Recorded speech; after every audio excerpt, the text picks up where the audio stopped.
Yeah, wagwan people. Welcome back to 24 Africa. Karibuni tena sana, karibuni tena sana na sana.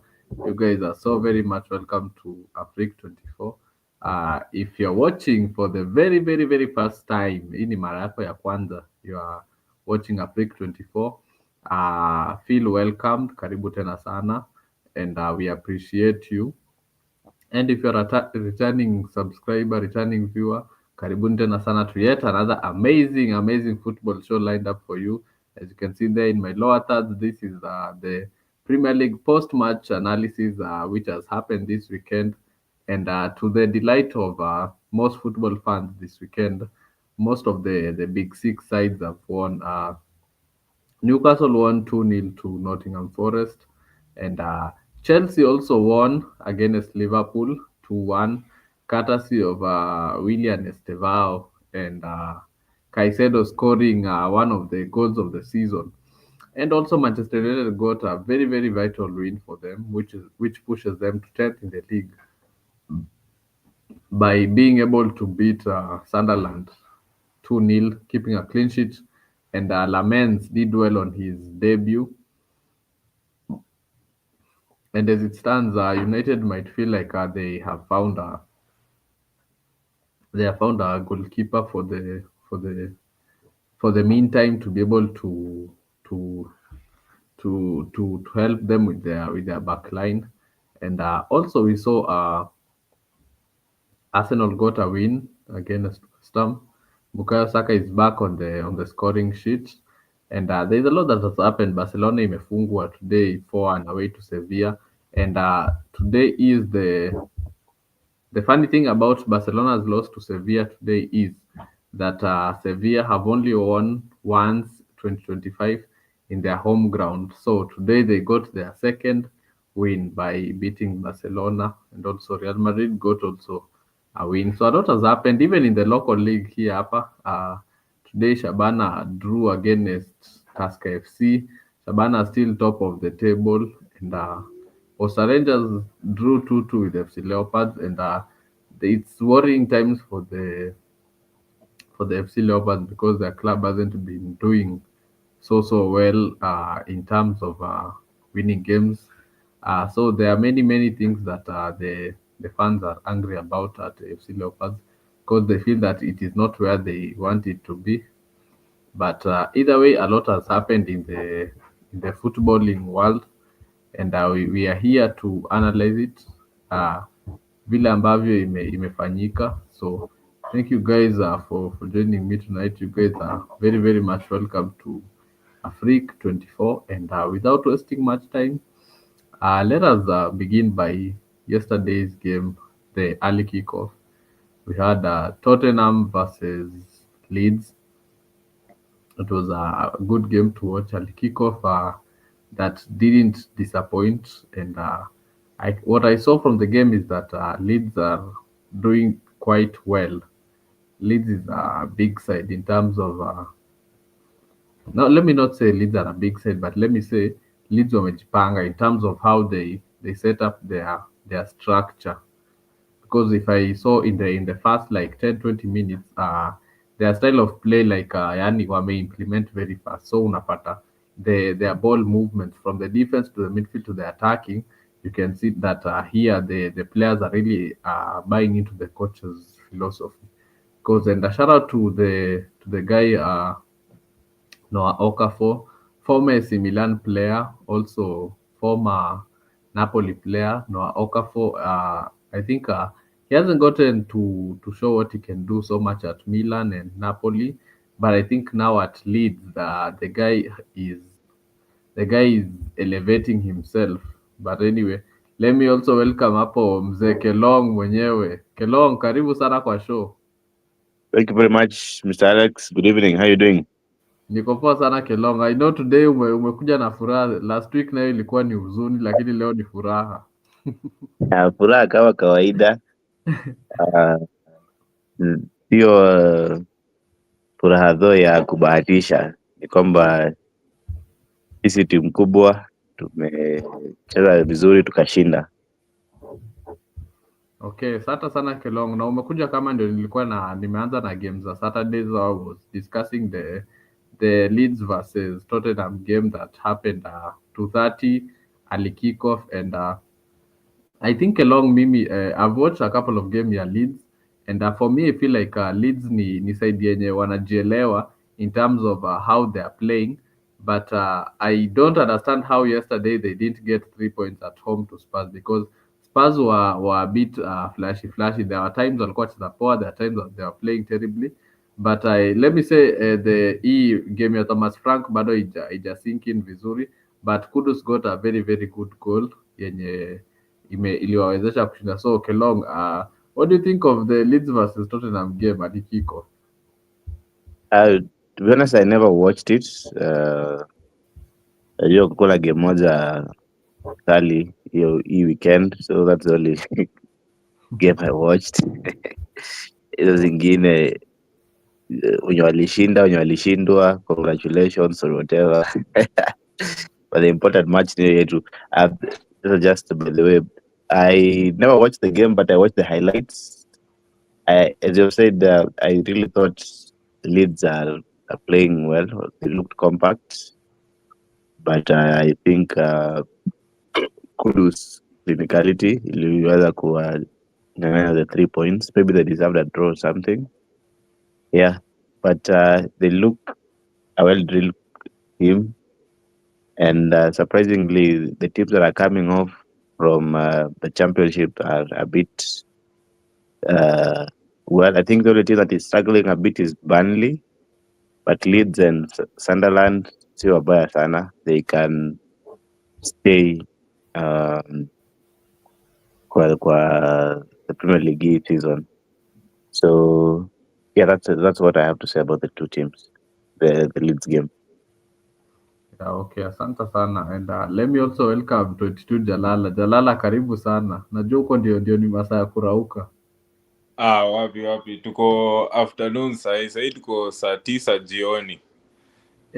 Ngori. Tumesha watch magame but shukran, niko ready for the show.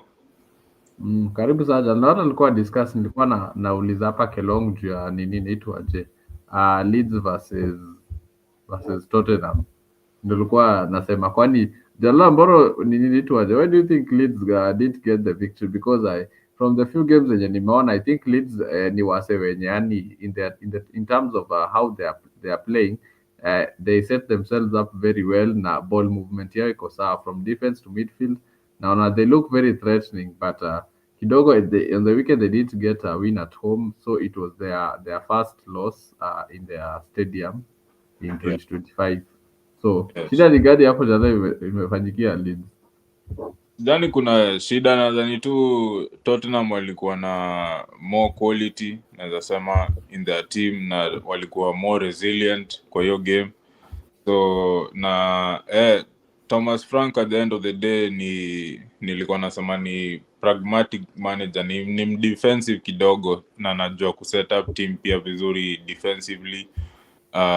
They don't team zake haziconcedingi as much as many goals, so obviously going away from home lazima pia watakuwa very solid in the defense na watakuwa difficult kubeat. So nadhani tu ilikuwa a tough challenge, a tough ask for Leeds on that day, na yeah, maybe on another day wange come off with a draw, but yeah, Tottenham waliweza ku pull it off.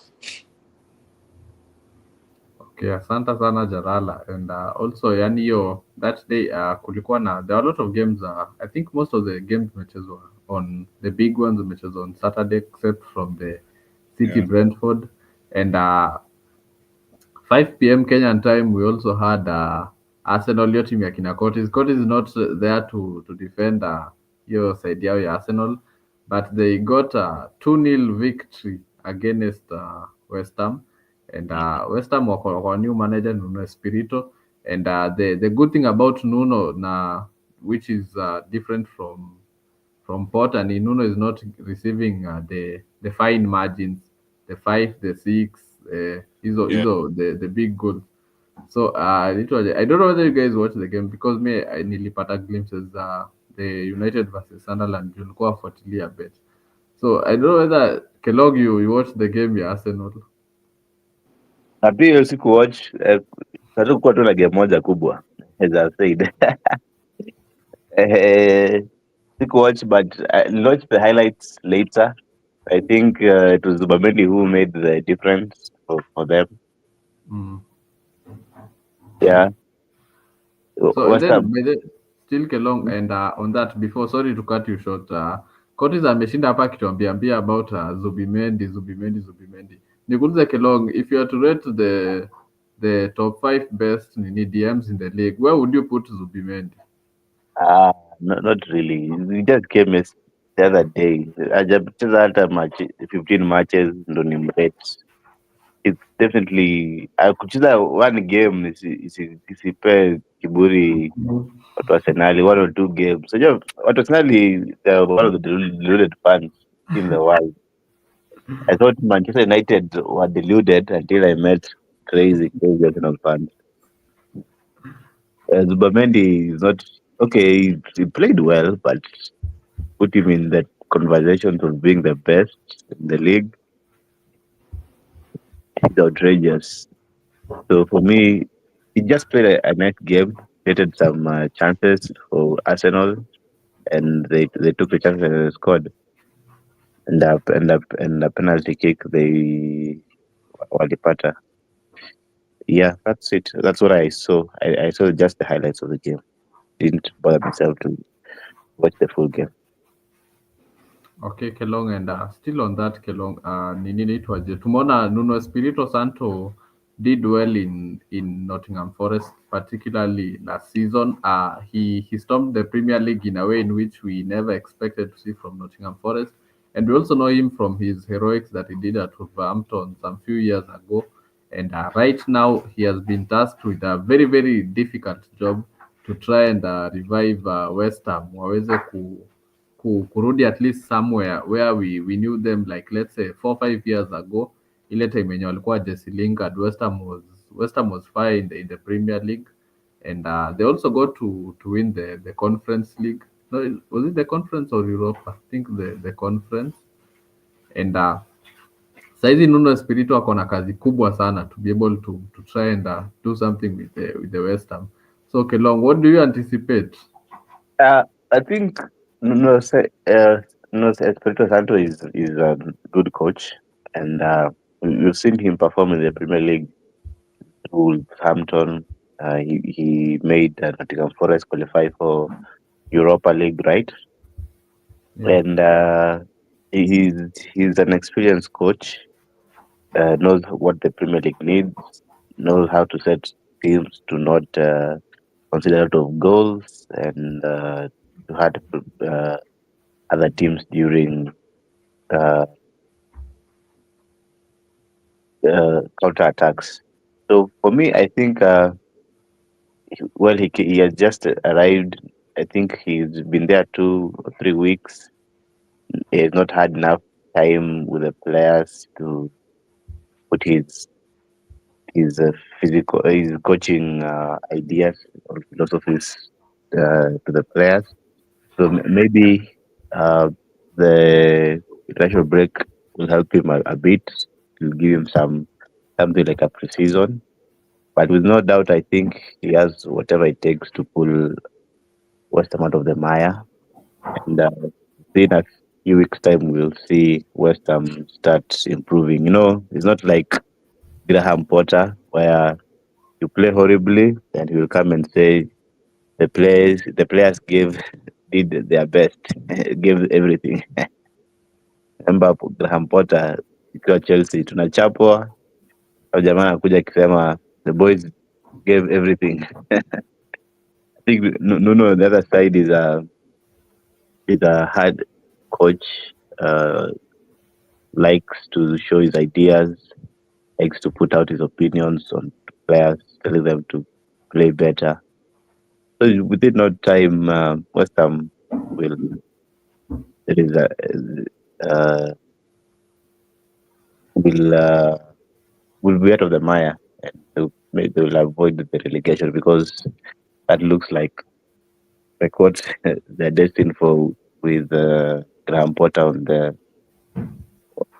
as their coach. But now they have hopes of improving and finishing well above relegation. Then maybe next season, Nuno, especially if he's still there, will make them at least above top 10. Okay, asante sana hapo mzee Kilong. And mzee Kilong, you're very critical about Graham Potter. And but let me wacha nikurudishe back kidogo before you give Jalala a chance. Before hapo signing for Chelsea, I think Graham Potter did well at Brighton. And considering from, I think I don't remember the when he joined, but hapo from the period hapo 2020 to 21, 22 hapo before signing for Chelsea. The guy alikuwa anafanya poa hapo at Brighton before signing for Chelsea. Then after signing for Chelsea, all of a sudden, Graham Potter, we never saw the best out of him. So what went wrong for him? Because at Brighton the guy alikuwa anafanya poa sana.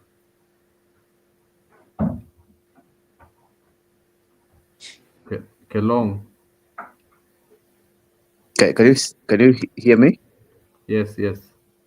Yep. For me, I don't know what really went wrong because, but I think of how he looks so timid. He doesn't have much authority just by looks. You can see how a coach when he talks to the press. Uh, I think when he loses the dress room or when he's not that strict, so footballing ideas might not be well really to the players. So I think that's the reason. I'm not sure, but that is not world class, of course. He's just a mid-level coach, and for me, I don't think any top team will ever hire him again.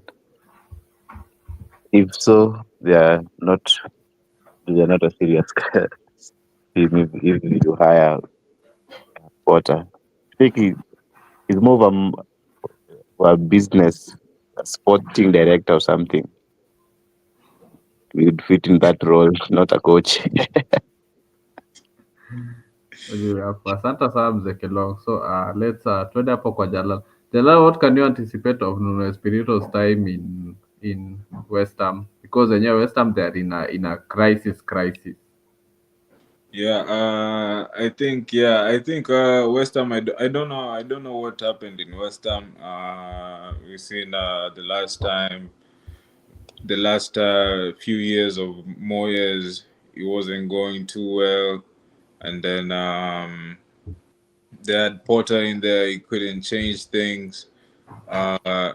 I don't know. But I think Nuno is a better coach. I think Nuno is better than both of them, and I think he's going to do well. I think he'll do well in West Ham. I just think he needs a little bit of time to be able to put his more on the team.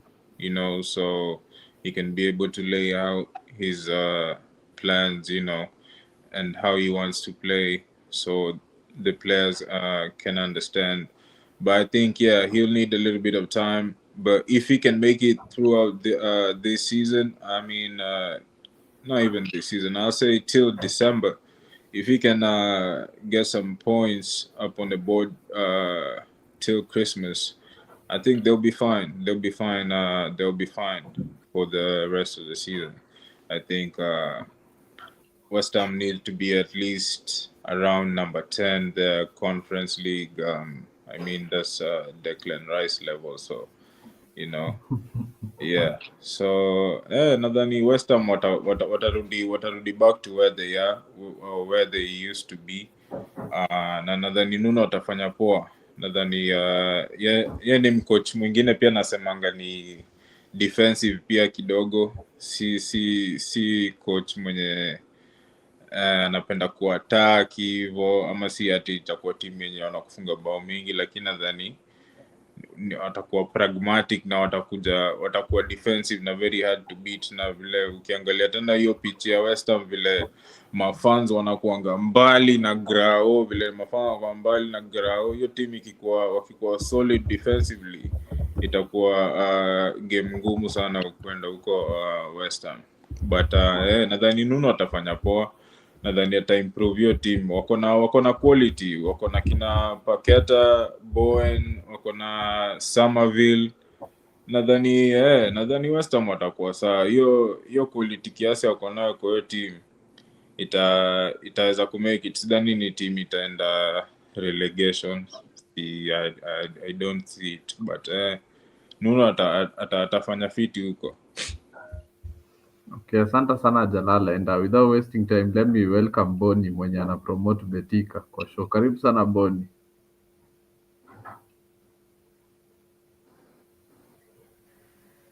Muulize swali ama? I'm welcoming you first. Mimi niko safi. Okay, karibu sana. Umekaa kama tulikuwa tunaongelea juu ya the West Ham versus Arsenal game, and tulikuwa tuna anticipate what can Nuno Espirito do different from the likes of David Moyes and Graham Potter to improve West Ham.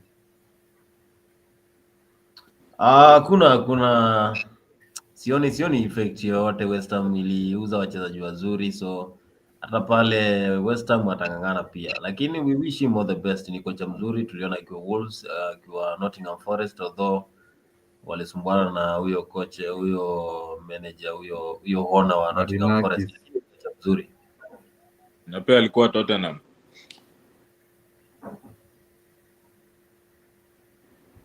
Okay, asante sana Boni. Let me also welcome Curtis, karibu sana. Wenda hata uliwatch game ya Arsenal ulikuja utuambie. What do you want me to tell you about Arsenal game? So you tell us the analysis because no one here watched. It lies. Ndio kweli, hakuna mtu hapa aliwatch. Jalala uliwatch? Isn't it lies? Niliona highlights. Unasikia hata same thing na Kelong na Boni na mimi na Berinjau. Sasa ni wewe tu ndio uliona utuambie. Ajua wiki kulikuwa game moja kali. Hizo Kuna game player zingine mwenye others. Jalala amemention. Somerville. He's actually, he has quality. Alitesa nani kiasi jana kwa hiyo match. I think he was against Timber. I can't remember the position. Yeah, he was against Timber. But actually that game, West Ham actually they played well. They actually played well. It's just the mentality too, or the big team experience. That's how Arsenal pulled off. But had it been, if they were facing any other team too, let's say Man U ama Chelsea, mngepigwa. But Hello, tungepigwa aje tuliwanyosha tano. lazima uchokoze kiasi. How dare you say that? Tuliwapiga bao tano. Walifungia nani sana our striker wetu by the way anateseka. One game he's really good, the next anakaliwa. Yesterday he wasn't. Yeah, yesterday he wasn't at his best. Lukaku is even better. Says hata mtete. Jana He tucheza scores vizuri. against Leeds. Hakuna umsaidi like against a decent team. No, he played well against Newcastle. Justin Bieber. Wongo Curtis, which one did he play against Newcastle? The guy cannot even control the ball. He couldn't control the ball. Yes, he couldn't control the ball. Yes, that's true. But the physicality that comes with Newcastle, he was able to contain that. What's the essence of you matching the physicality, Curtis, if you cannot use it to your strengths to try and even but as you can see, his first touch is bad. Terrible. But as you can see, his first touch is terrible. So Lukaku so is he a good player? He's a good player. He just hasn't settled in. Until when? When are we waiting for you to settle in? What do you mean until when? Sesko aliteseka for like 6 games straight. Right now he's almost having the same. Sesko amefunga. And then you become a good player. Aliteseka for like 6 games straight. Kuna mwenye anaenda kugonga 10 by the way. Kuna mwenye anaenda kugonga 10. Msijaribu kuweka Sesko kwa hiyo mix. But anyway, Transport Kari- tamtetea mpaka akuje form. Yeah, like no, but if a player is out of form, it's same way too. Unajua, like it's same way venye iko. I'm sure Arsenal cannot wait for Kai Havertz to get back so that For Gyökeres sure. Me will be personally, relegated to the bench. for That's sure, for if sure. Harvard comes back, ooh, we still gonna be okay. But anyway, as long as there is a clear to what the wingers can score. You know, Arsenal goals really don't have to come from a striker. Anyone can score at Arsenal, and anyone can win the game. So that's like atujeka exetu zote kwa Gyökeres. However, he's the talisman. He should be producing. There's no excuse for that. But no, all it's in not the all, we still got talisman, the three. Curtis. It's not the Huh? talisman. The talisman is still Saka. It's fine, but we wanted a striker, so now we are hoping on him more than Saka. We're not really like at Saka the kind of pressure that we had when we didn't have a striker. Right now, the pressure is on Gyökeres more than it would be on Saka. It's his job to score goals. Saka But is Yeah, there. but this is Saka's team though. Yeah, it's both of their team, and they're both required to produce Yeah, numbers or to like Joker is a new player. So it's like hata jana by the way kulikuwa an argument. People were like, why did Gyökeres give the penalty to Saka? Like yeah, I saw that the people were arguing that Gyökeres did the goal, so maybe it could give him a boost little him. bit of confidence. Uh-huh. Yeah, but Saka when he's in the team, he's the first penalty taker, so there's that. Okay, wadau, mimi niko kazi, hata kazi imeingia. I'll have to go. I'll be popping in and out. Sawa. Haina All shida right. Curtis. Sawa. Karibu sana. Ukuje na usikose kuleta hiyo siasa yako ya Zubimendi. Saa hizi ndio kila mtu wako hapa. So if you Sawa. have anything to say about Zubimendi, ndio hii panel. Hakuna story ya group hapa. Sasa ni live hapa debate. But anyway, Sawa. acha nikaribishe Merinjao. Merinjao, Bye. karibu sana. Unmute mic yako, you say hi. Asante sana. Thank you for having me. And as you saw, Manchester won. We won a 2-0. And Oh, they tulikuwa won. tuna face Sunderland. And we won, Oh, and you we won playing a which team? 2-0. I think Which team? ile timu ya nania ya Granit Xhaka. Hiyo ndio yenye That Boni one. ana support. Yani tulichapa Arsenal. in better times tulichapa Arsenal. But looking at the game, analyzing the game as a panelist, I would say that Manchester played well. Honestly, tulicheza vizuri.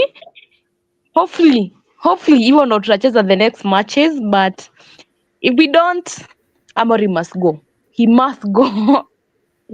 Because he must go. Now, by the way, question on that Merinjao. Are you guys right now playing well ama tu ni venye ni Sunderland?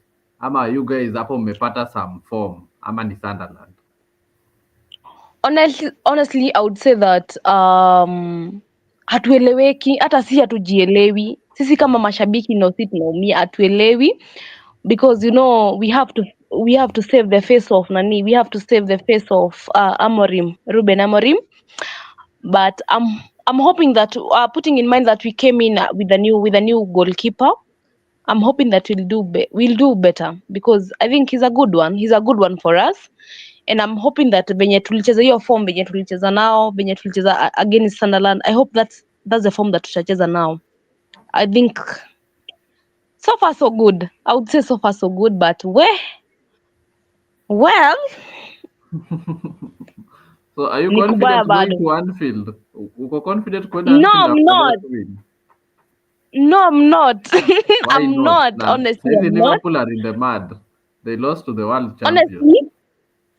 Honestly, me being a football fan from I don't know when, ukiangalia venye Manchester tumekuwa tukicheza in the past form, especially under the Sir Alex Ferguson, looking at how we used to play and how we are playing right now, you feel like it's a joke for Manchester, honestly, because it's not the form that we had. Si ile Manchester tulikuwa tunajua. Hii ni Manchester ingine. And looking at how we are playing against venye tumecheza the recent games, and looking at now, it's tough. I don't think we are ready facing a big team, honestly. Well, Okay, asante sana Mirinjao. Let me also give General wa Sunderland atupatie maoni yake kuhusu hiyo game. Boni, unaonaje game ya Sunderland na Manu? I'm still in shock because of Man United winning against us. I think that was the biggest mistake that our coach did yesterday for allowing Manchester United to win. But we know those are Ati weak. shock. It is my turn to Shock talk. ya nini wewe jamani? United, please. So I'm saying those players from Man United, they are very weak. We pressed, but unfortunately they won. But what we want to say is that Manchester United did not just improve with their performance when they play against us. They just used their chances and they won. But we did not feel their heaviness when it comes to the gameplay, footwork. They are a very weak team.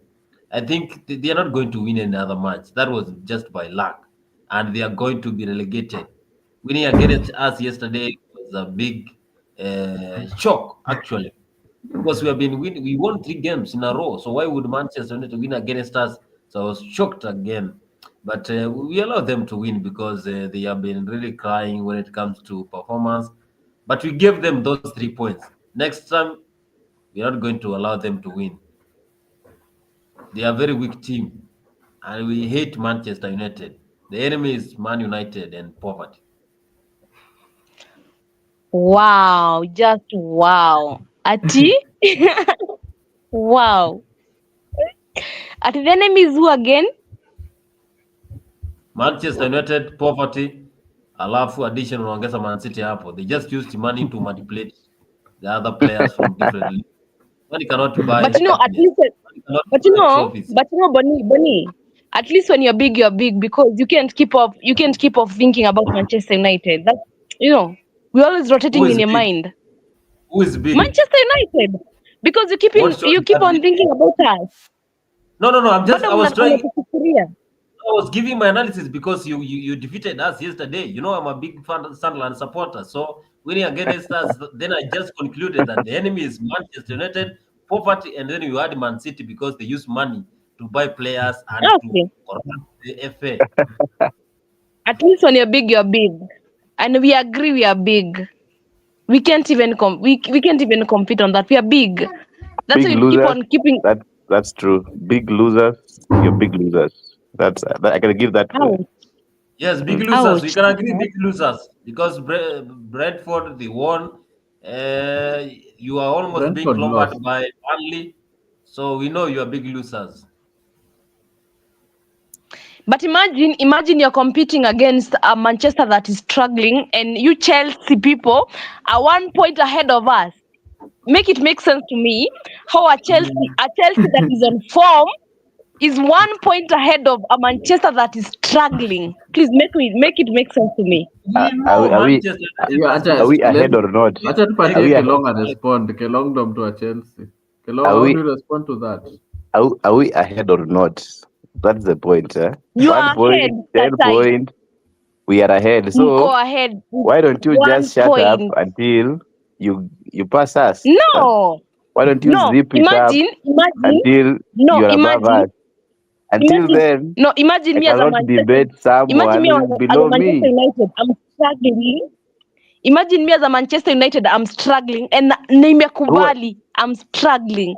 Yes, who Why are you cares about struggling your and you have the struggles? best players, the likes of Benjamin Sesko and Bruno Fernandes? You bought top players. Why are you struggling? You have Belmo. But You is not struggling But those because are but not you the are best struggling players, here. Bonnie. bado No, sijapata no. form. But Bado they spent. sijapata form. Unangojea But nini? honestly, a You world want champion, whatever Jesus you're calling yourself. Jesus Christ Ngoja to come Kelong. against that Whatever you're calling you yourself, get. I don't know, world champion. I don't. Kelong. We are not we are Ati not you're calling calling yourself a world ourselves. champion, We whatever are the you're world calling yourself. champions. But no, listen, Tata, you're world champion. Nakubali. Thank you very But much. imagine unakuja Then na form ya world champion. Bado unakuja uconform, like you have the players you need, you have the people who need to score.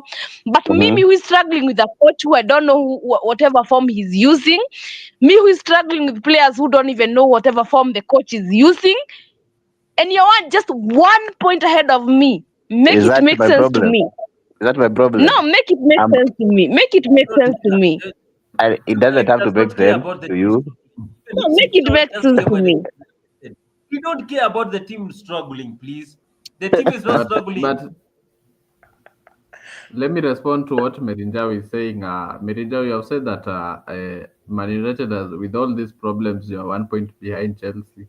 And I think the part which Merinjao omit is that Chelsea has a lot of injuries, and the star man, Cole Palmer is out. Don't forget, Chelsea never had a pre-season coming into to the new season because of playing the CWC. And Chelsea is still bado ni club tu yenye inaji it's developing. It's not yet at the point to compete for kitu kama the title, but in some competitions kama Champions League, Club World Cup ni nini hizo, because it just needs the team to turn up and win, so hizo Chelsea can compete. So but kwa ligi still bado Chelsea kuna some few issues, and kama uliona hiyo game ya Liverpool Chelsea, hiyo backline at some point backline ilikuwa ni James and Hato, and that Only is fullback. when everyone is fit, it's hard to see a backline ya James na Hato because James mwenyewe hata is injury prone. You don't have to reason out with Manchester United fan. Just tell them to improve, and they are struggling is none of our business. Yes, we don't Let care. them Teams, struggle. Premier We League, don't just care. tell them Premier League does not care. We don't Premier care. League You're does not care struggling. about You are not that is struggling. what That you are What we you are team need. that you are a team that is fighting relegation. Please don't talk to the world champions. Which Simple. one? Which one? Which one? And you are just Simple. 1 point ahead of us. Which Simple. one? Show me which relegation you are going to. Please show Last, me. last season, you struggled to cross the 40 point mark until the last Alafu game of the imagine, season. imagine Kelong. I don't Me and you have can you. agree that Manchester. Kelong, me and you can agree that Manchester is struggling, but imagine we beat you. You Like we beat have so us many really? problems, but Chelsea ain't one of them. Imagine, ain't one of them. We Yeah. have so many problems, but Chelsea ain't one of them. You beat us by sheer luck. That is because No! we were 10 men in the What field. a luck! Hey, the What Premier a League does luck! not care. What a luck! What a luck! Whether we won squarely, the thing is, Oni we amesema beat aje, the you. Premier League does not care. Exactly. Yeah, but none the same. Hiyo mpaka imeguza Nonetheless. fan wa Sunderland kwa roho.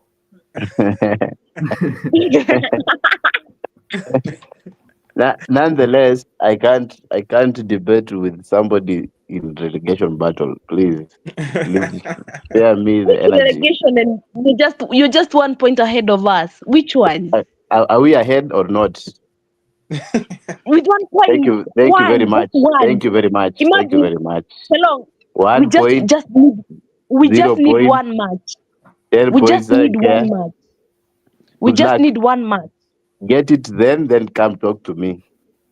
Exactly. Now we get it In and the- we'll come beat you and to our Peter. In the Because- meantime, let me chat a Sunderland least- fan, as they are above me. Those are the people who can talk to me.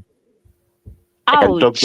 I can consider a Man City The long fan. Sunderland is below Chelsea. Sunderland is position 9. Not really. Sunderland is how many points? Position 9. Oh, they are 8 Sunderland is points. position 9. Timu iko juu ya Chelsea ni kama Palace, City, Bournemouth, Tottenham, Liverpool. Oh yeah. Kumbe hata Sunderland pia kidogo Boni sasa kuongea na wewe pia. But anyway, why are we wasting time? Let's talk about the big match of the weekend. Then I go sleep, man. Yeah, okay. So before that, wacha kwanza tupatie Jalala comment juu ya game ya Manu na Sunderland. Yeah, nilikuwa nadhani Sunderland watafanya something, but at the end of the day, hizi team ndogo huwezi expect anything from them. Wamekutana na a big team. I guess they shit their pants. They didn't have any ideas. Hawakuwa na ideas hapo. Sikuona any quality kwa hiyo team ya Sunderland, considering Manu si ati ni team unaweza hata ogopa, so nilikuwa na expect at least hata Sunderland hata watoke na bao, lakini yeah, they didn't have anything. Hawakuwa na any weapons. Hawakuwa na nothing. So yeah, Sunderland ni Sunderland. At the end of the day, we can't expect anything from them. Na Manu, hiyo game hawezi angalia kama ni game ati wanaweza take anything from it, juu naweza sema hiyo ni routine win. Na yeah, points on the board for them at least. Amorim leaves to fight another day, so wacha tuone kama ataendelea kubaki hapo, waendelee kuenda chini, ama kama atafanya anything this season, but yeah, hopefully abaki. Okay, asante sana Jalala, and this is the moment which everyone has been waiting for. Kwanza sana sana watu wa Chelsea, and the big game on the weekend hapo Stamford Bridge, and for the first time Kelong, not for the first time, for the first time in a long time since 2014, Chelsea have beaten Liverpool in back-to-back games, which shows how Chelsea beating Liverpool ni ngumu, imekuwa ngumu winning back-to-back, but for the first time since 2014, Chelsea got a deserved win, and it was a brilliant game for Chelsea fans. Caicedo scored one of the goals of the season, and sasa saizi Chelsea imeshinda without Cole Palmer. So for those ones who are saying Chelsea is Cole Palmer FC, I think right now they have been proven wrong, but still bado kuna issues hapo kwa backline ya Chelsea. But anyway, wacha tupatie Kelonga tuambie, because ndio mkubwa wa Chelsea. Thank you very much. Been waiting for this time. Waste a lot of time talking about some unnecessary teams and teams that don't matter. Unaweza dhani hii Chelsea iko na 11 points na wako na 10 points. Unaweza dhani Chelsea ni world champions, kumbe ni world champions. Kumbe ni last season. Jamie Carragher was calling the world champions a Mickey Mouse Cup, saying that how can you play a competition where the champions of England are not there? So yesterday we faced the champions of England, that is Liverpool, and we actually humiliated them with our dilapidated squad. We had about 8 players injured. Our backline was new players who are coming off from injuries, that is Badiashile and Achempong. At the same time, both of them got injuries in the same game. But it was a masterclass from our coach Maresca.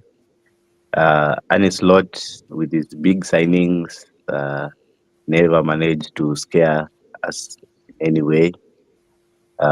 We overloaded Liverpool's midfield. Our midfielders were top class. Caicedo had one of I think he has been brilliant, and everyone is catching up to the train, and they're saying actually Caicedo is the best midfielder in the Premier League. Alafu Tokiza anatuletea hapa ati Zubimendi. Zubimendi wasn't even the best in Spain. Zubimendi alikuwa huko bottom 5. He wasn't in the top 10. I was hearing names like Declan Rice. Mwizi wa Man City alichukua Ballon d'Or.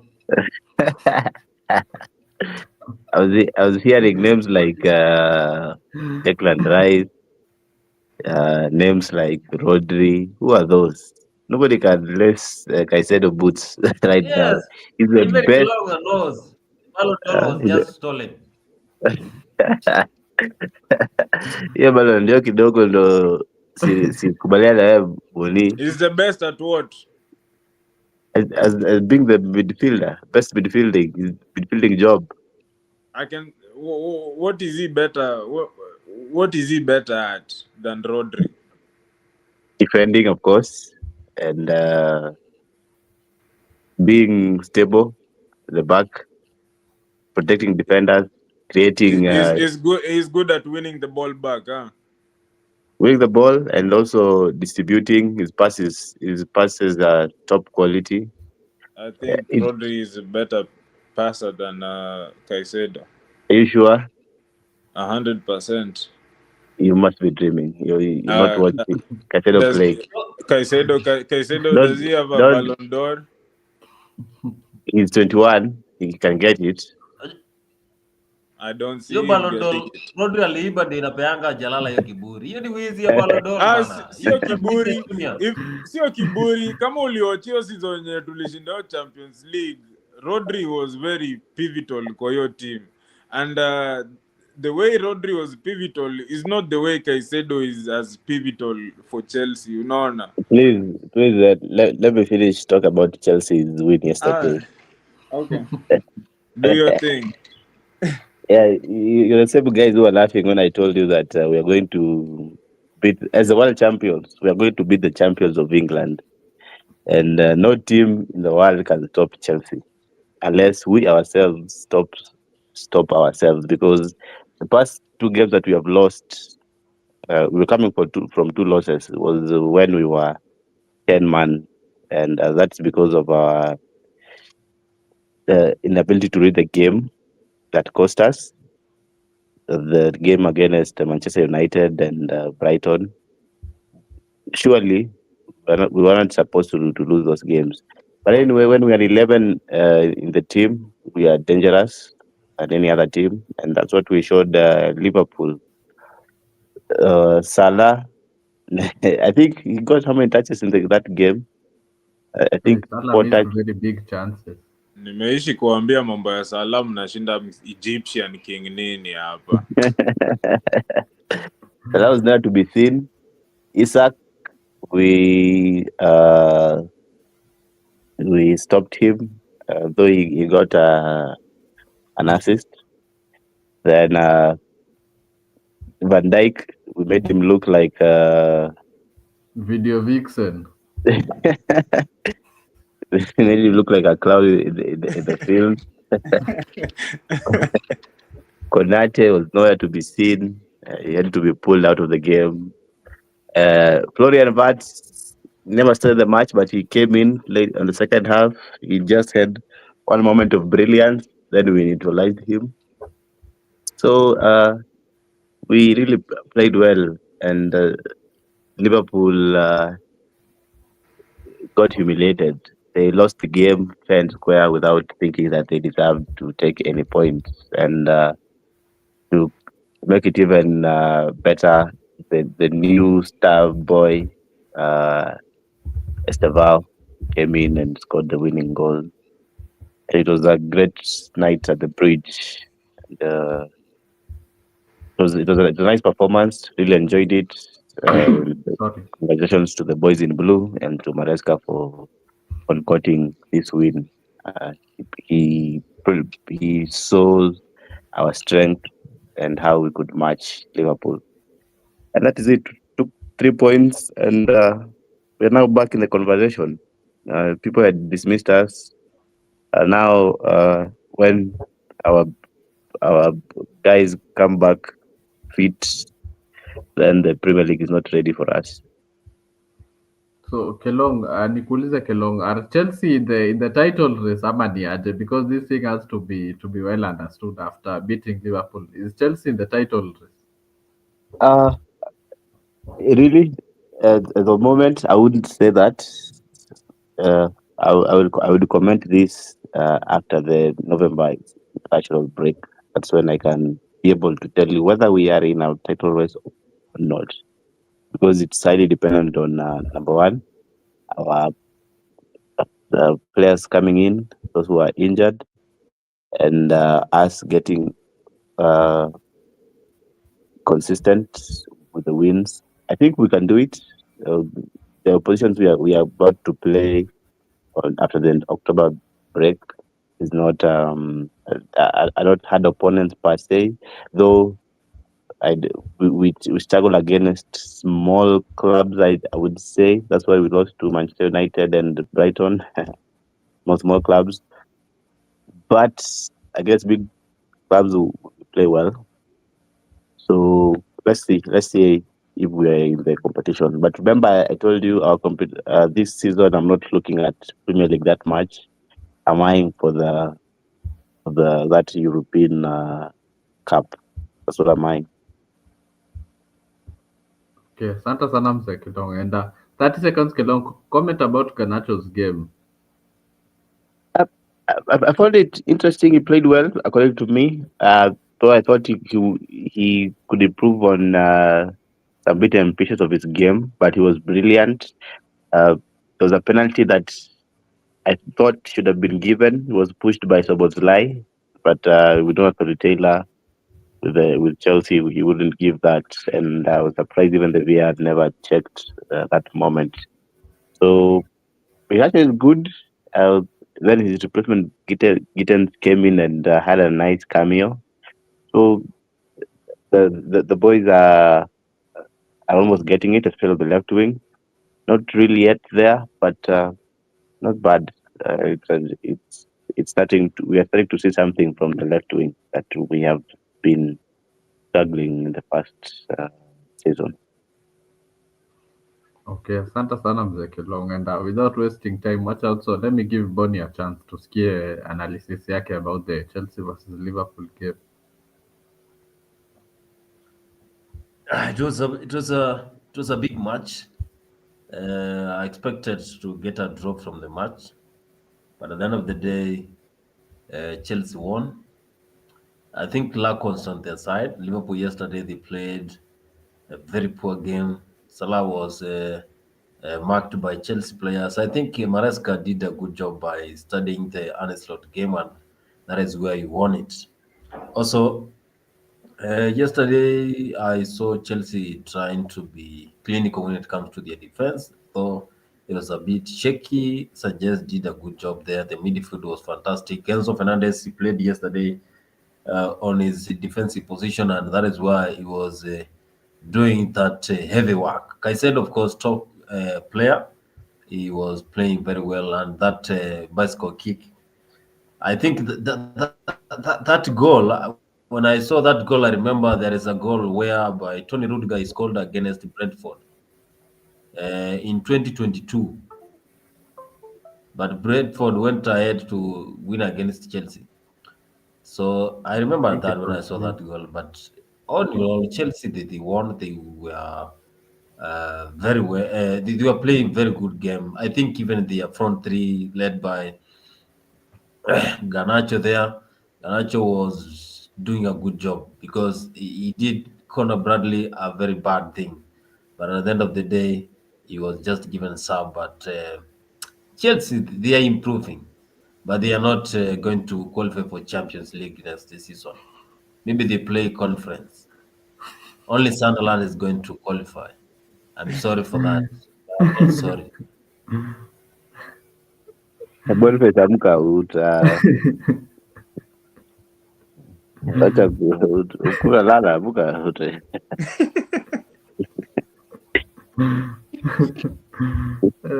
Kilong, do you agree with that? But that was my submission. Well, that was my submission. How I watched the game, the players have said who was top.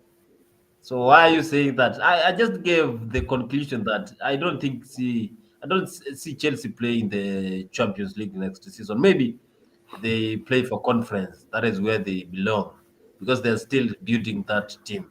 So conference, they can play conference. I'm not sorry for that. Okay, asante sana Bonnie, and without wasting time, watch also ni tupatie Jalala a chance to sikia analysis yake ya game. Jalala, how did you see the Liverpool versus Chelsea game? And I know you are supporting Chelsea shingo upande.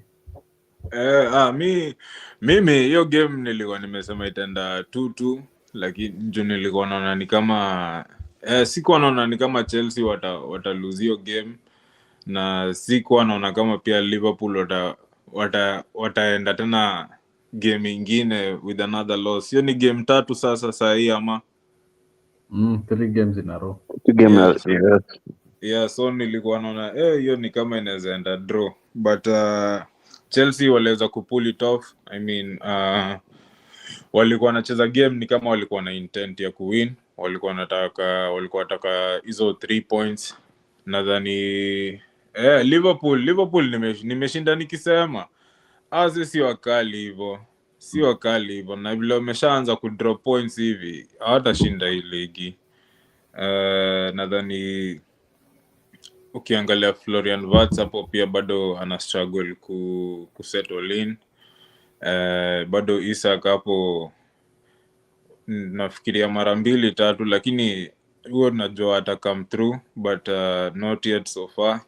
So Salah pia ni kuzeeka, anazeeka, so itakuwa tricky. Defense yao pia iko shaky kiasi. Konate, Milos Kakes, kuna venye wako shaky, na Alisson ako na injury sahi, so it's going to be a tough period for them, hopefully waendele ku drop points. I mean, the league is now open. Arsenal wako na 16 points. So yeah, it is very open. I think Arsenal ndo team naweza sema ni ngumu sana ku beat, yani kuwafunga. They are very very very solid team. They don't really consider a lot of goals. Naangalia goal difference yao, wamefunga mabao mengi, na wengine wako na goal difference ya ni more than ni double digits.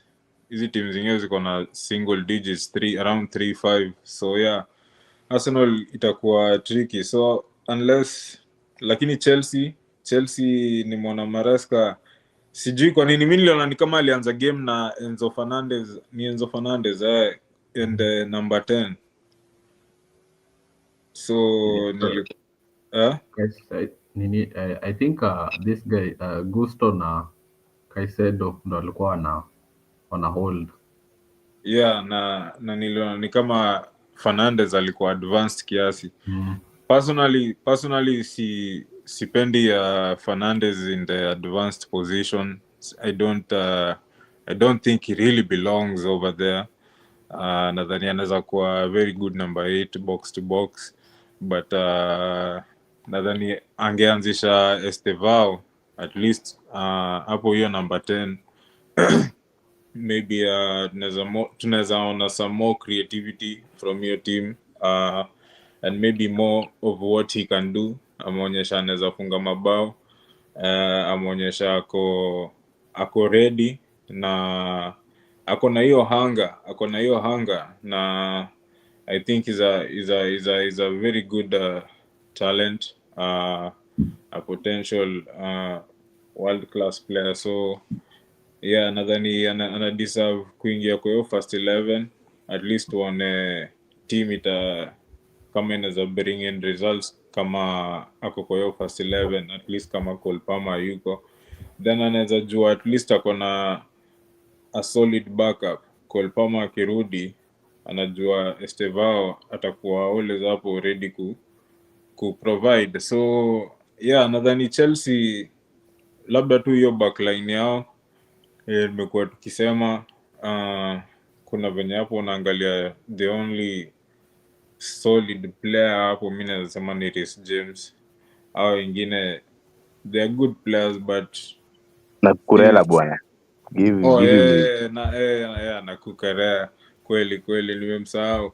So yeah, hao wawili pekee, lakini hao wengine a little bit shaky, but yeah, ni team inaweza pose a challenge, but in the league, like in the league naweza sema you need consistency, na lazima hiyo backline mkuwe consistent, lazima mkuwe at least na a run of games, a run of wins, ndo at least you pick up some points. Once you pick up some points, una create a gap na una build more confidence throughout the team. So wakiweza kufanya hivyo, ama ngoja January transfer window, at least uongeza defender hapo, then maybe wanaweza pose a challenge.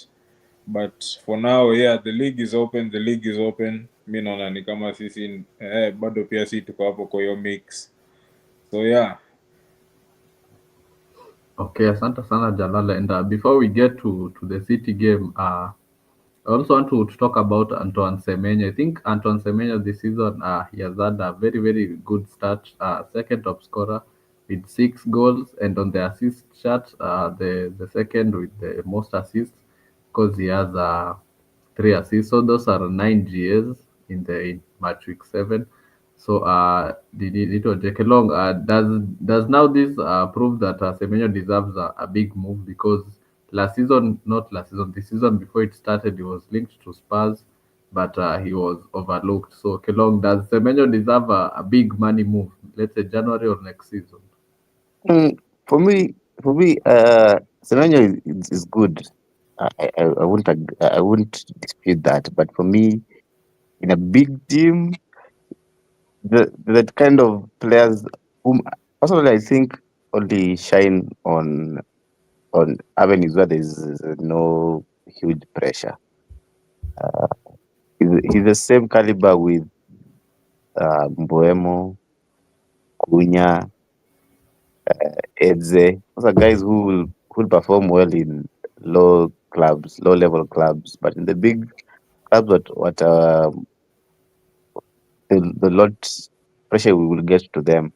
So Semenyo, let him just play at Bournemouth, and if he's good, let him take Bournemouth to the Europa League or even Conference League, wacheze Europe kidogo. But him making a move outside there is where his career will start to crumble. Let him stay at Bournemouth, be the talisman over there, no pressure, no competition of limelight, and he can be good for them. But as I could a team where there's a lot of pressure, I think I'm not sure, but I think there are those kind of players ambao outside kuja kwa big clubs they really don't perform, and he looks to me like that kind of a player.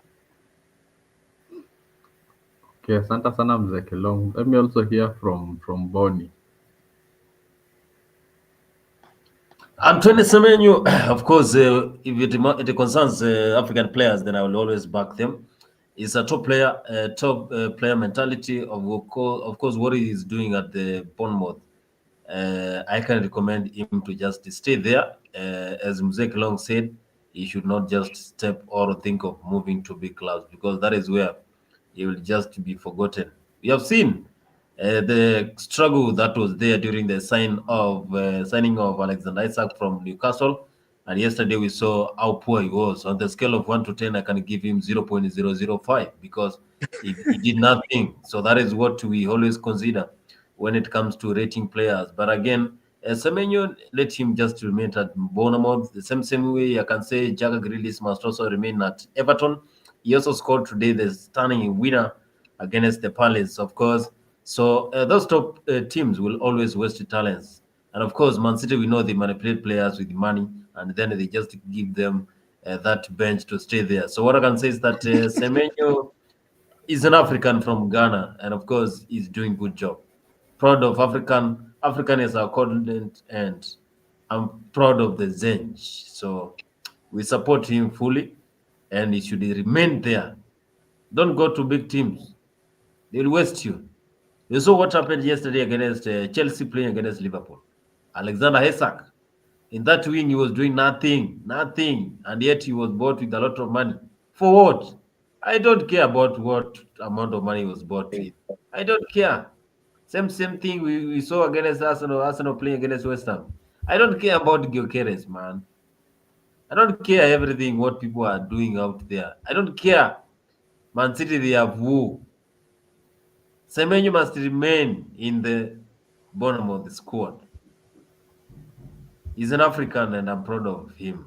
Sure, very. He scored against Liverpool. He scored against Fulham. yesterday. He scored against the Fulham Marco Silva side. So he's good guy. He's a good guy. African players they are really doing a good job. I also saw the Senegal guy today. They are scoring against Palace. So when it concerns Africa and the local football, please we always back them because that is where they get their daily bread. But the hate remains constant. Man City, They manipulate players. We don't care about them. And Chelsea are not going to play Champions League. Conference. Mark those words. Zekilong, I'm not sorry about that. Alex, I'm not sorry. Jalal, I'm not sorry. Your team is very fake. Plastic like one of the Kenyan artists, Kenyan celebrities. Body. Okay, asante sana Body. Let me also give Jalala a chance to sikia kutoka kwake. Mi nadhani Semenyo is a good player. Is a good player. But naweza sema the farthest anaweza jaribu hata kuenda labda Spurs. But other than that asijisumbue sana. Anaweza baki tu hapo Bournemouth, aendelee tu kucheza Premier League football, akuwe a hero in Bournemouth. Kama atapata a better move ama kama anaweza jiprove for the rest of this season, akiweza kujiprove na aweza kuonyesha he can be consistent maybe this season and maybe next season, then maybe anaweza angukia another move to Spurs or something, but anaweza baki tu Bournemouth. Honestly, team kama Man U ndo inachukuanga maplayer kama hawa, unaona wako na Mbwemo, wako na kina Kunya, so maybe angeangukia move huko, but yeah, kama ako Bournemouth and is doing fine at Bournemouth, anaweza baki tu hapo, but at the end of the day hata tukisema anaweza baki hapo, unaangalia this is the problem we have, this is the quality of players we have right now. Hakuna ati utaangalia ati kuna very very very good wingers, amazing wingers, unaona, not as such, but kwa Premier League this is what we are serving, na ndo ma kind of players we are raving about. Ukienda tena Champions League unaenda unakutana na kina Rodrigo, unashanga huku ulikuwa na sifu kina Semenyo, sasa unaletea competition gani hapo, unaona, but this ndio hiyo ndo mambo ya Premier League. So kama ako Bournemouth, acha kuwa tu hero wa Bournemouth, ashainuka afanye ile kitu anafanya hapo. Okay, asante sana Jalala, and saizi hapa as we get close to wrapping up today's show, nitamaliza a bit earlier.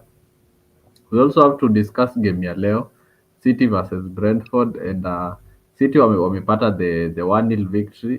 Kelong alikuwa hapa a few weeks ago said City cannot defend, that's why he didn't back you even in the top 3, and but today tumeona City wameweza kugrind out a victory in the GTEC Stadium. GTEC Stadium huko Brentford is a difficult place to go to, but City wamekuwa resilient. The good thing is they picked the 3 points, and Erling Haaland can't stop scoring as always, and napenda this guy Nico O'Reilly, so I don't know whether Nathan Ake still has a position because O'Reilly is coming in hot. Also Riders anacheza poa. Ryan Jackie back in the squad for Manchester City. So City wana progress on very well. I think they are taking it a game at a time, and trying to catch up form kidogo kidogo hapa na pale. But anyway, let me hear from you Jalala. Najua leo uliwatch game. Leo nimewatch hiyo game. Kama kawa ka 3 points on the board, confidence booster. Na ndo hiyo sasa, tuko hapo tunaangalia the league, tunasema tuko 3 points behind the league leaders. Watu walikuwa wanaogopa Liverpool. Nilikuwa hapa the other time nikisema sisi tukipatana na Liverpool tunachapa hiyo Liverpool, so I can confidently say we are in the mix. The league is very open. Easy team unaangalia from number 1 to number around 8, 7, or even number 1 to 10 points gap is still small. Na number 1 to 7 at least ni team zenye zina pose competition, wanacheza vizuri, wako on form. but right now tumeona Crystal Palace wame lose to Everton. So ukiona vitu kama hizi zikifanyika, that's how the league start shaping up. League itaanza kushape up pole pole as we keep going on. Team hiyo ka Crystal Palace wanacheza vizuri, but I think wata end up dropping out a little bit. Nadhani si ta move up a little bit on the table as well. So Man City tunaendelea vizuri. Watu walikuwa wasema tuko na Donnarumma. Tunaona kukick is a challenge kidogo, kama leo alikuwa na ball hapo kidogo kidogo. So tukiweza kuavoid tu vitu kama hizo itakuwa better. I guess Pep Guardiola pia hizo ni vitu yeye mwenyewe anaweza kuwa anaona na ana realize ni aje we kick ball too long, we cheza game yako. Na nadhani pia Donnarumma Pep na wameweza kuelewana, cause Donnarumma na tuko na Haaland as well, so tunajaribu pia kuenda direct sometimes, so it is a little bit better. But the thing yenye naweza sema ni ati na feel ni kama bado tuko reliant on Haaland kufunga mabao. I think tunahitaji more goals from the wingers, from midfielders. We need other players to chip in with goals. Juu Haaland akienda down, then we are in trouble. Unaona, itakuwa another problem. Hopefully Mamush atakuwa back soon. Sijui when, but hopefully atarudi back soon. That's another player that we need in the forward line. Juu Doku na Savinho na Bob, I'm still not getting the numbers I want to see. Sioni kama wana provide as much as they're supposed to. I feel like if you're going to be title contenders or be chasing for the title, I feel like all these players, our wingers, our strikers, our midfielders, they all have to be scoring goals at least, and some of them need to at least have double digits in goals. And when I look at that forward line, I'm struggling to see that. Naona tu Haaland, naona tu some hope in Haaland. I mean, Foden amerudi na ako form yake is not as bad, but he's getting in the positions. We just need the finishing. We just need him to be more clinical. Na kani vile nimekuwa tu nikisema Haaland na Foden akiweza kuchip in pia as well this season with some goals, at least afike double digits and assist as well, then we'll be in the contention. But as long as our players provide the goals, then we'll be struggling. Okay, asante sana Jazala. Wonderful submission also. Wacha tusikie kwa Boni before we close the show. Boni, what's your take on today's game? City versus Brentford at the GTEC Stadium.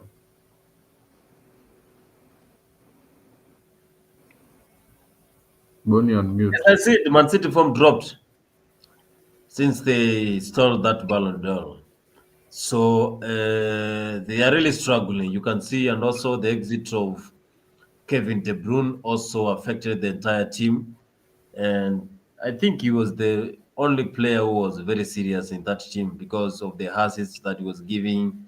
And they are kind of struggling like this season. And also managers, they did a good investigation and came out with a good plan on how to stop Man City. There was a time when Man City was scoring 7 goals, 8 goals. Even me, when my team was facing Man City, I was even crying because that team could even score 5 goals, 7. I remember there's time they stunned Burnley 8-0. So that time Man City was very prime and they had good players. The likes of Ryan Mahrez, the likes of KDB were there. I think they were top. They were top. But now managers, they have discovered Pep Guardiola's tactics and the style of play. That is why they can be held to a 2-2 draw by Monaco. That was a big shock. And of course, we are celebrating the drop, the drop and also fall of Man City, a team that uses money. Money cannot buy everything. Money cannot buy goals. Money cannot buy trophies. So we don't care. Let the team drop. Let the team drop. And that was just a luck win against Brentford. I also watched Haaland post match conference interview, and he said that he has learned on how to score with different goalkeepers, but I don't buy that. He's just lucky. He is not a top player. Man City, they are doing nothing. So that was a luck win, but we don't rate Man City right now. The only team that I'm trying to support, but I'm not their supporter, but because of the kind of players they have with Arteta. But again, the manager is a quack. He doesn't know how to utilize players. So you have players and you cannot utilize them. Again, Thomas Frank in Tottenham Hotspur, that is a team to watch because he's a good manager who knows how to uh, play players in different positions. So Spurs, Arsenal, they are there. Man City, we don't know them. Man United, relegation. Chelsea, conference. Liverpool, they cannot win it. Okay, okay. Asante sana Boni. And before we wrap up the show, let me give a shout out to everyone who is watching me on Facebook. And I see the likes zenye mmenipea hapo na comments. Thank you. Gabriel Njulu, Leo TV, Samuel Gidinji, Anne Lorena, JC Olekoipa. Thank you guys so much for the like. Thank you for following us. Make sure you subscribe up for Afrique 24 so that we grow the platform. And anytime we have this football show, you guys will be notified. It's on Thursday and Sunday, 10 p.m. Kenyan time. So, watu wa Facebook, tafadhalini consider subscribing to Afrique so that we can grow this platform. People watching me on X hapo Mtembei TV, consider subscribing to Afrique 24. We are not Mtembei, we are Afrique 24. So consider to subscribe kwa hii platform so that we can grow the channel. Otherwise, thank you everyone for watching me tonight. And also the Kenyan Premier League is ongoing, and kuna the I don't know what it's called, the Odinga Trophy or the Odinga at 20, which is set to happen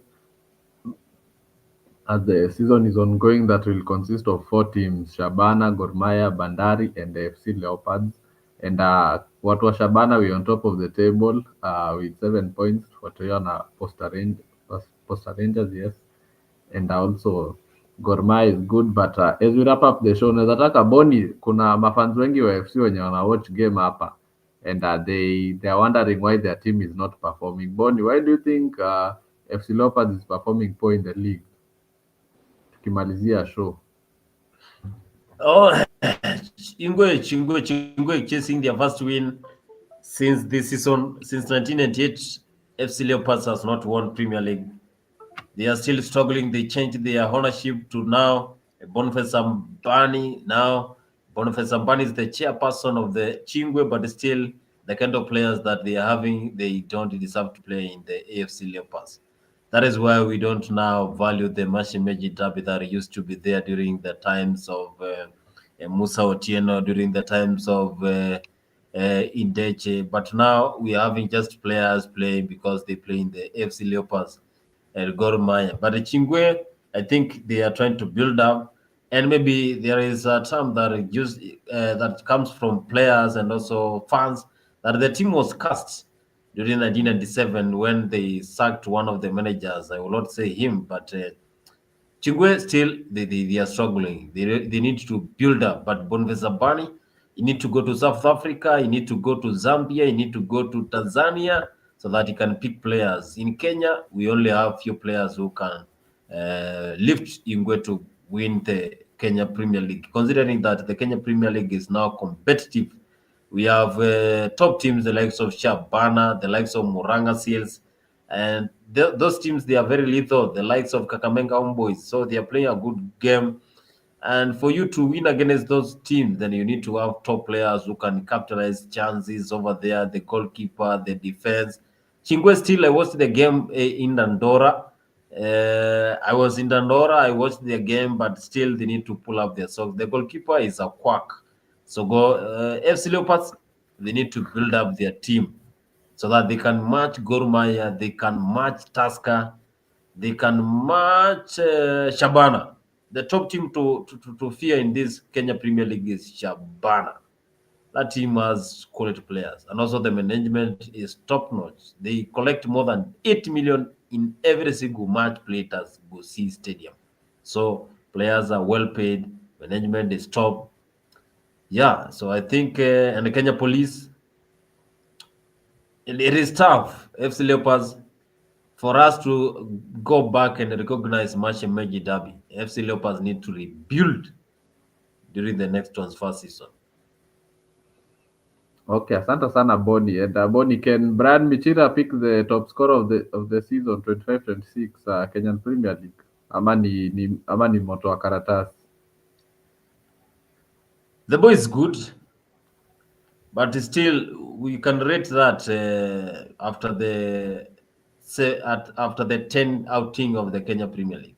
Still it's early, and let's just give them time. But, it's good. Boys are trying, so let them just pull up the socks. But, we need to get more than 20 goals in Kenya Premier League. Just going Boni, saundi yako inapotea potea. Okay, asante sana Boni. Let me also give Jalala a chance hapo atupatie closing remarks. Fanzo FC wasiseme tulikosa kuongelea. Mi kwa kawaida mimi sijali mambo ya FC. Yeah, si tunakulanga kuku huku. Hiyo ndo mimi naweza sema, si kula kuku huku. Kogalo siku zote. Okay, asante sana Jalala. Na mkaze sana Jalala, msicheze na sisi hapo Shabana juu saizi ni kuchapa timu zote kuchapa. Saizi mtu yote anapatana na Shabana anaingiza baridi. Ai. Hatuogopi baridi sisi. Si tunainuanga railway. But anyway, guys, thank you for joining me for tonight's show, and thank you once again for watu wenye wameniwatch social media. Tupatane on Thursday, but sasa hizi we shift to the international football, so kidogo tunaenda kuboeka for 1 week ndo sasa tu resume. Anyways, thank you for showing up.